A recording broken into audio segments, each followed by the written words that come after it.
Ya, bagian yang ke-22 dari Enterprise Resource Planning kita sudah masuk ke hampir ke bagian akhir ya. Ya, kita bahas Executive Information System ya. Oke. Ada juga yang menyebutnya sebagai Executive Support System ya. Ada EIS dan ESS. Ya, ini mirip saja, penggunaan istilah saja yang berbeda ya. Yaitu apa dia? Dia adalah perangkat lunak atau sistem ya yang dirancang khusus membantu leader atau pemimpin atau manajemen ya dalam organisasi untuk memantau kinerja bisnis dan membuat keputusan strategis. Nah, dia menyediakan akses cepat dan mudah ke informasi yang relevan dan penting. Tentu saja data yang dimaksud di sini adalah pada tahap awal itu adalah summary-nya atau ringkasan-ringkasan yang disampaikan kepada unsur eksekutif atau pimpinan atau manajemen ya. Jadi pada levelnya yang berbeda-beda ya tentu saja. Nah, mereka itu melihat data-data itu, kemudian yang sudah diolah sedemikian rupa misalnya dalam bentuk grafik dan sebagainya, sehingga ketika mereka membaca, mereka sudah dapat kesimpulan tertentu begitu ya, yang itu nanti bisa digunakan untuk membantu dalam proses pengambilan keputusan. Ingat, hanya membantu saja, bukan langsung memutuskan. Jadi sistemnya hanya memberikan semacam gambaran yang nanti bisa digunakan oleh pengguna dalam mengambil keputusan ya. Dan dia menyediakan akses cepat dan mudah ya. Jadi summary-nya dulu ditampilkan. Kalau pengen lihat detailnya tinggal klik. Nah, seperti itu. Ini detailnya apa gitu atau rinciannya apa begitu ya. Nah, itu EIS atau ESS ya. Jadi dia mengintegrasikan data dari berbagai sumber dari manapun, apalagi kalau sudah masuk di sistem ERP, maka semua modul-modul yang ada itu nanti akan ada summary ringkasan di akun milik eksekutif gitu ya. Bentuknya macam-macam, bisa berupa tabel, berupa laporan ya, berupa grafik ya, atau misalnya chart seperti ini ya, yang dengan itu langsung bisa dipahami nih apa yang terjadi ya di dalam perusahaan tersebut ya.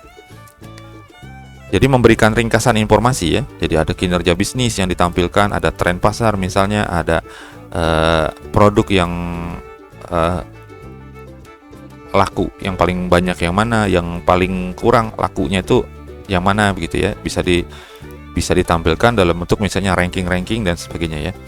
Dan menampilkan juga proyeksi ke depan, kira-kira nanti arahnya kemana begitu. Itu berupa tampilan yang diberikan kepada eksekutif. Nah, fiturnya yang ada adalah integrasi data internal dan eksternal ya, kemudian ada analisis pasar tren saat ini, kemudian easy to use ya, yang mudah digunakan. Jadi aplikasi atau sistem ini mudah digunakan. Kemudian memiliki detail dari data yang ditampilkan itu.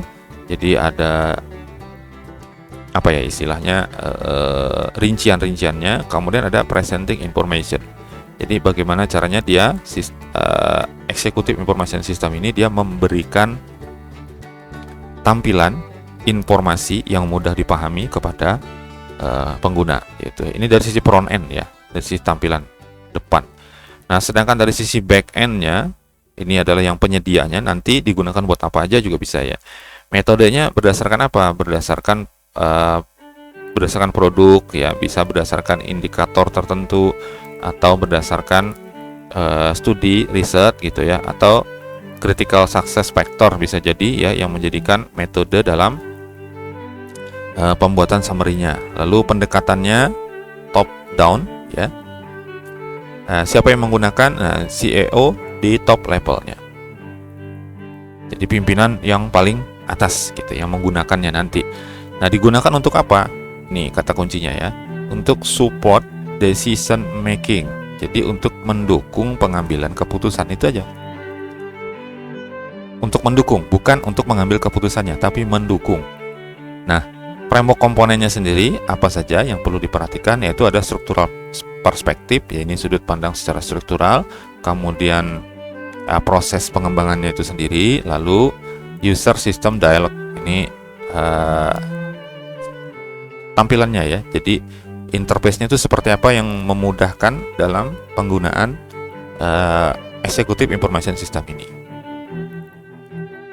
Kita lanjut aja ya. Nah, ini operasionalnya seperti ini ya. Jadi dari eksekutif itu dilibatkan yaitu ke dalam proses untuk menghasilkan summary, menghasilkan ringkasan-ringkasan itu ya. Jadi harus easy of use gitu ya. Kemudian informasinya berkualitas dan memiliki impact terhadap pekerjaan, yang memiliki dampak nanti terhadap pekerjaan dari eksekutif ya. Nanti ada feedback dan ini sifatnya berulang ya, seperti itu ya. Jadi setelah dia ada secara operasional itu seperti itu, jadi akan berulang lagi, nanti masuk lagi ya. Ada hubungan antara eksekutif dan juga profesional. Ini di bagian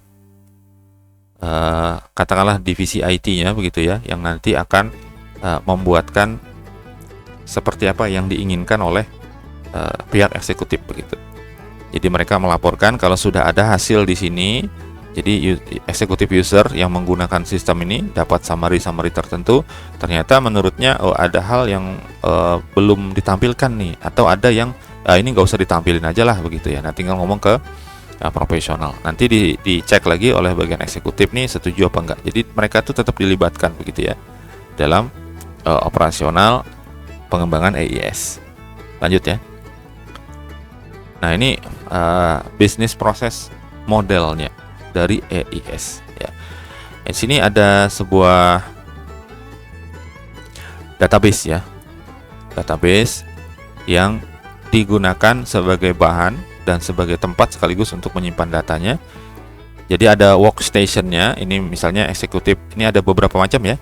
Jadi bisa ada 1, ada 2, ada 3, tergantung juga level dari masing-masing orang yang menjabat itu, dan hak akses terhadap sistem dan data juga berbeda-beda.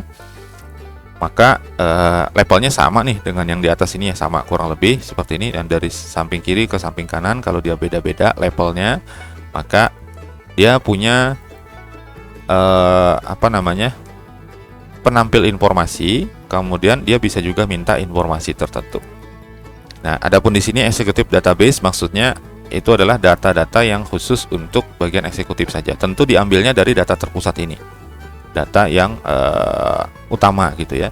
Diambilnya sebetulnya dari sini, cuman ini maksudnya adalah pemisahan saja bahwa dia punya data khusus yang dia bisa akses. Ya. Kemudian ini yang secara umum adalah kita katakan sebagai server yang di bawah ini ya, yang sebagai penyedia utamanya. Nah, masing-masing workstation atau masing-masing akun dari pihak eksekutif itu nanti punya hak akses yang berbeda-beda, seperti itu. Nah, kalau dalam bentuk lain gambarannya ya seperti ini ya. Dia punya workstation, dia yang akses sistem kayak gitu ya.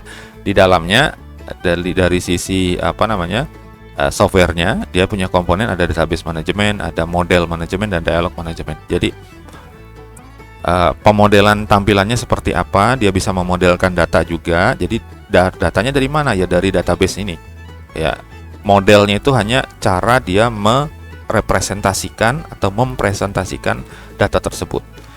Data ini ditampilkan dalam bentuk tabel, dalam bentuk grafik, dalam bentuk prediksi misalnya, seperti itu ya. Lalu dialog ini adalah interface-nya. Nah, nanti terkait dengan ada external database mungkin ya, kalau kita perlu akses ke luar gitu, ke sistem luar, atau internal, memang harus dari internal ya.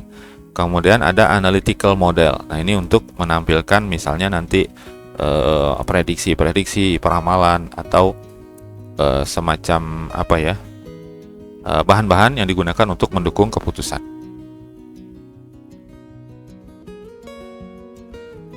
Oke, kita lanjut ya.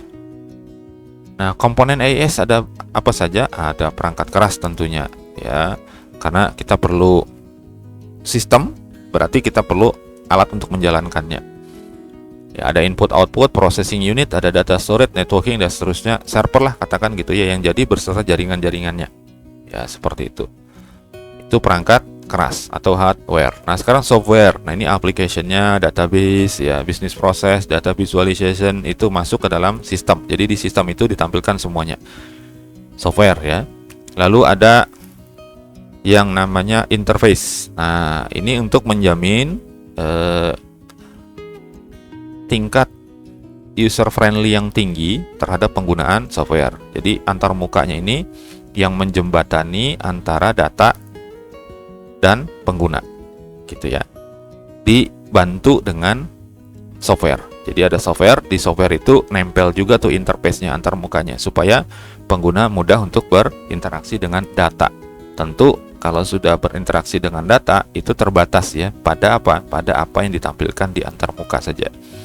Nah, tentu itu perlu diskusi dan perlu persetujuan dari masing-masing user ya. Tentu nggak semua ya. Jadi level-level tertentu ya yang ditanya maunya nanti tampilannya seperti apa, data apa yang ditampilkan dan sebagainya, sehingga nanti bisa didesain sedemikian rupa UI-nya, jadi user interface-nya itu dan UX-nya ya, user experience-nya itu bisa lebih interaktif. Jadi ketika orang menggunakan itu tampilannya bagus gitu ya, mudah ketika dilihat langsung paham cara menggunakannya. Kemudian dari sisi interaksinya dengan sistem itu juga mudah, sehingga pengguna itu punya pengalaman yang menyenangkan begitu dengan penggunaan aplikasi. Kalau penggunaan aplikasinya sulit, tentu UX-nya itu akan rendah nilainya ya. Karena apa? Karena mungkin akan terasa membosankan gitu ya. Kalau sebagai contoh misalnya ketika ingin melakukan penyimpanan data, ketika menambah penjualan misalnya, tidak ribet begitu ya. Tidak perlu geser-geser layar misalnya gitu ya, ada harus di scroll dan sebagainya. Kalau bisa full penuh di layar, jadi lebih mudah gitu ya.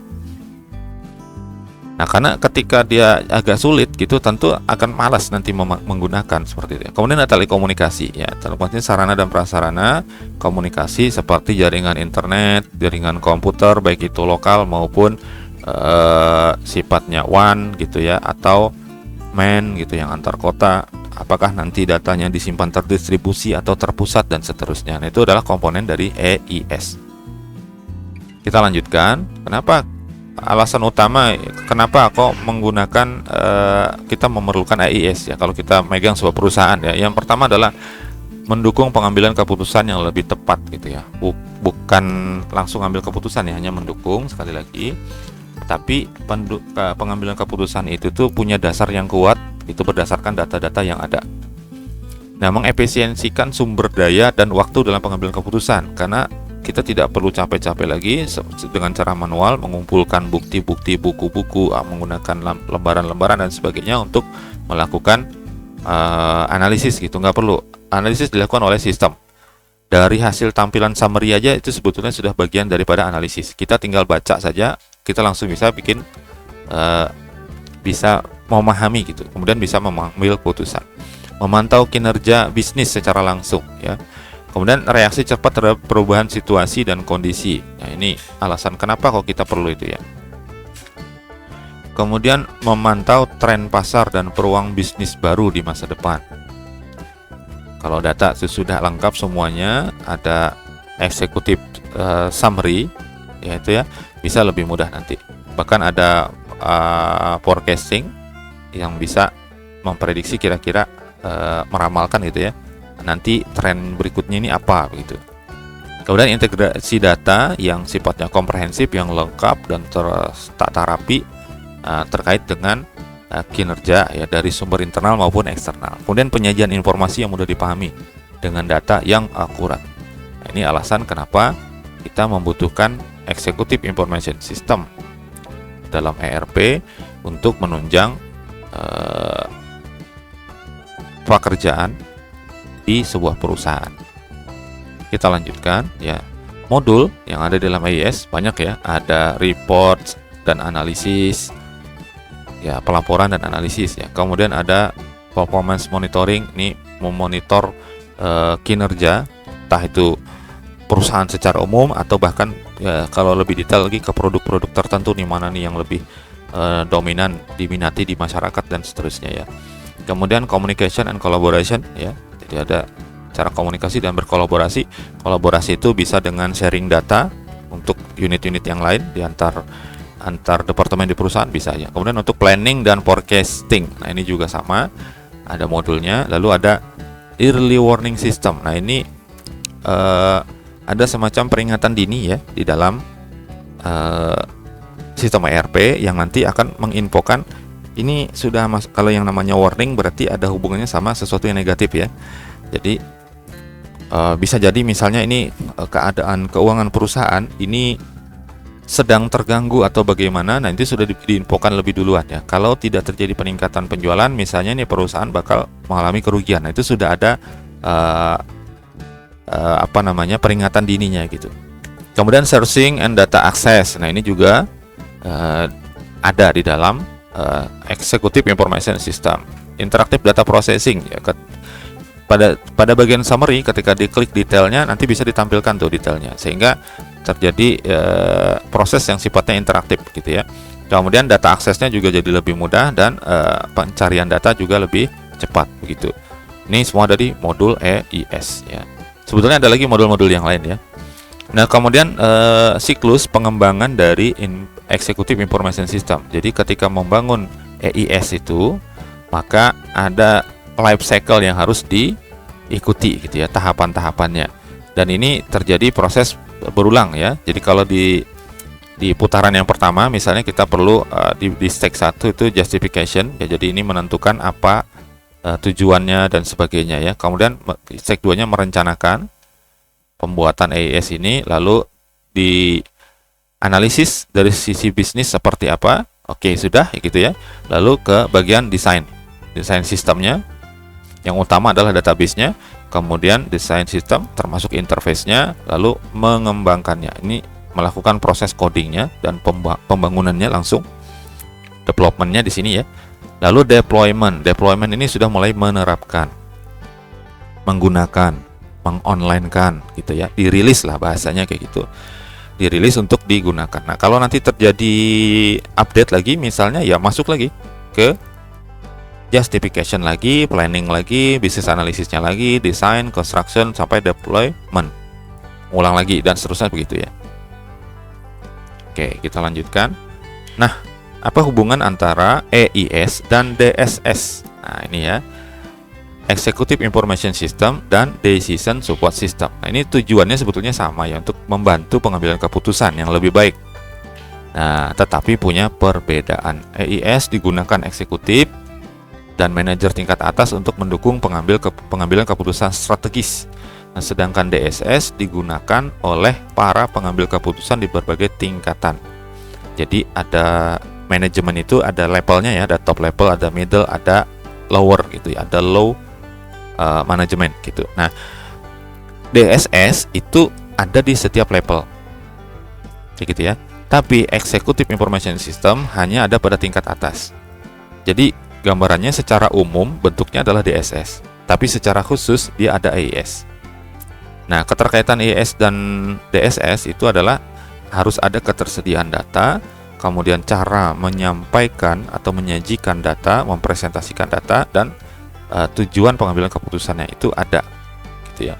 Karena kalau tidak ada datanya, ya bagaimana mengambil keputusannya? Kemudian data itu ada, tapi cara penyajiannya itu misalnya tidak tepat, maka nanti kemungkinan besar pengambilan keputusannya juga salah. Oke, ini skema konseptual dari DSS ya. Ini secara konsep gitu. Jadi ada data, ada informasi, dari informasi ini dari data yang mentah gitu, kemudian melalui statistik dan data mining nanti diperolehlah informasi yang lengkap begitu. Kemudian dilakukan prediksi menggunakan model tertentu, dapatlah dia pengetahuan. Nah, dari pengetahuan ini nanti dilakukan atau dilaksanakan gitu, dieksekusi. Jadi ke tahap action seperti itu ya. Itu gambaran secara umumnya skema konseptual dari DSS. Kita lanjut aja. Nah, level dari EIS dan ESS, Executive Information System atau Executive Support System tadi ya. Yang paling bawah itu adalah ada TPS ya. Ada Transaction Processing System, ini yang merekap transaksi tiap hari. Jadi ini yang paling dasar ya, ini operasional nih. Kemudian Manajemen Information System, ini levelnya ya. Ini menggunakan data dari TPS tadi untuk mendukung mid level. Jadi untuk memantau penjualan mingguan, membandingkan antar penjualan dengan tujuan apakah tercapai atau tidak ya gitu. Kemudian ada Decision Support System. Nah, ini yang ada di setiap level tadi ya, level manajemen yang digunakan untuk pengambilan keputusan secara parsial. Jadi secara parsial tuh ya di bagiannya dia aja gitu dalam rangka peningkatan profit perusahaan. Sedangkan Executive Support System atau Executive Information System ini menggunakan data-data yang ada di bawahnya, terintegrasi semuanya, dan ini untuk memantau operasional pemasaran dan mengembangkan strategi pemasaran jangka panjang, dan itu berlaku untuk seluruh perusahaan. Jadi di sini bedanya ya antara ESS ini dan DSS. Ini sifatnya lokal ya dan sederhana parsial, sedangkan ESS atau EIS ini secara global untuk satu perusahaan. Kita lanjut ya. Nah, seperti ini. Ini sudah tadi ya levelnya. Jadi TPS ini adalah digunakan oleh workers di basic yang paling bawah. Kemudian untuk MIS itu digunakan oleh manager untuk operational efficiency. Sedangkan untuk DSS ini senior management di atas dari manager ini ya untuk decision making, untuk membantu mengambil keputusan. Kemudian di sisi eksekutif itu untuk strategic decision. Jadi strategi bagaimana secara umum itu nanti diberlakukan kepada perusahaan. Dan jumlahnya seperti ini ya. Jadi semakin mengerucut ke atas piramid itu semakin sedikit eksekutif orang-orangnya. Ya kalau level bawahnya semakin banyak, yang operasional tentu harus banyak ya. Misalnya bagian kasir, bagian yang lain-lain gitu. Kita lanjutkan. Nah, kaitan antara EIS dan ERP. Karena ERP itu sistem yang terintegrasi, yang komprehensif ya. Maka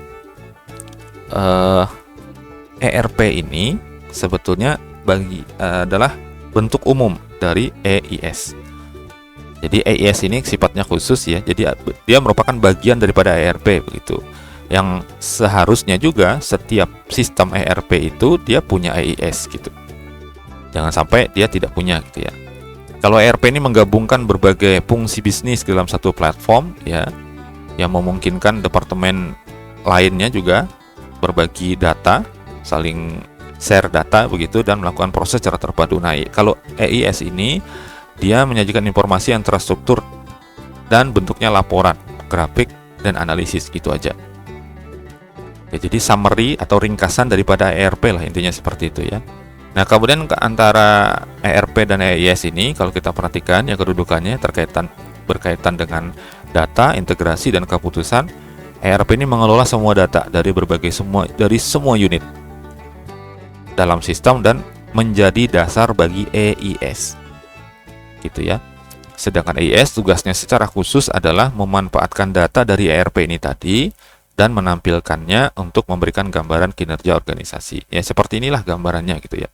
Dan itu bisa dilihat tergantung recordnya, misalnya dari tahun kemarin, bulan kemarin, atau baru hari kemarin misalnya, itu bisa ya membantu top manajemen untuk membuat keputusan yang sifatnya strategis. Ya, ini ya kaitan antara EIS dan ERP. Oke. Ya, apakah seperti ini gambarannya bahwa seseorang Executive Information System harus melihat layar 6 begitu ditambah HP 1 sambil minum kopi misalnya begitu? Ya, tidak juga gitu ya. Bisa dia hanya dalam satu buah layar aja, tetapi punya menu gitu ya, yang kalau diklik ini, kalau misalnya di bagian summary saja, misalnya bagian SCM, kalau diklik ini ada reportnya, ada grafiknya, ada ringkasan datanya begitu, bahwa ini terjadi peningkatan, ini ada penurunan misalnya begitu. Kemudian di bagian CRM misalnya, apalagi yang ditampilkan, bagian procurement, bagian HRM ya, dan seterusnya. Dan yang terakhir sebetulnya yang di Executive Information System itu tidak lain dan tidak bukan adalah berhubungan dengan informasi keuangan, karena di sana letak apakah perusahaan ini punya keuntungan atau tidak gitu ya. Jadi di situ, karena utamanya kan di situ ya, memang sebuah perusahaan itu tentu nyari keuntungan gitu, karena tujuan utamanya seperti itu. Oke ya. Nah, kita sendiri juga harus siap sebagai seorang eksekutif ya, untuk memperhatikan data-data, bisa mengetahui data-data apa saja yang nanti membantu kita dalam pengambilan keputusan. Oke, kalau ada pertanyaan nanti silahkan tuliskan aja di komentar ya. Kita akan lanjutkan ke bagian ke-23, yaitu evaluasi kinerja dari sistem ERP ya.